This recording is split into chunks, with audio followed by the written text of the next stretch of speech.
ప్రస్తుతం చూస్తారు కదా తెలంగాణలో గో బ్యాక్ మార్వాడి అని అంటారు. మరి తెలంగాణలోనే చూసుకుంటే హైదరాబాద్ లో సగానికి ఎక్కువగానే మనకి మార్వాడీస్ అయితే ఉండడం జరిగింది.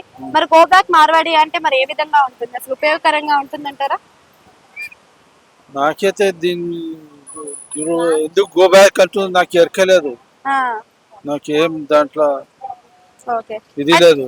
ఎందుకు అంటున్నారు, ఏం చేస్తున్నారు, ఎందుకు అయింది ఇది అంతా నాకు ఎరకలేదు. దాన్ని రేవంత్ రెడ్డి పరిపాలన ఎట్లా అనిపిస్తుంది మళ్ళీ? మంచిగా ఉంది, అంటే ఏ విధంగా మంచిగా ఉందంటారు? అన్ని విధాలుగా మంచిగా ఉంది. ఇచ్చే పథకాలు అన్ని అందుతున్నాయా మీకు? అంటున్నాను. అంటే ఏ విధమైన పథకాలు అందుతున్నాయి? అది గ్యాస్ ది, ఇంకా అది ఎలక్ట్రిక్ బిల్ ది, అది రెండు అయితే కలిసిపోయినాయి. అలా ఇంటిది నడుస్తుంది. రేవంత్ రెడ్డికి కేసీఆర్ కి తేడా ఏముందండి? కేసీఆర్ మంచిగానే చేసిండు, కానీ అది అంతా వాళ్ళకే ఎమ్మెల్యేకి పంపించుకున్నాడు, వాళ్ళకి పంపుకున్నారు అన్ని ఇంట్లో అన్ని అది చేసింది. పేద వాళ్ళకి ఏం దొరకలేదు.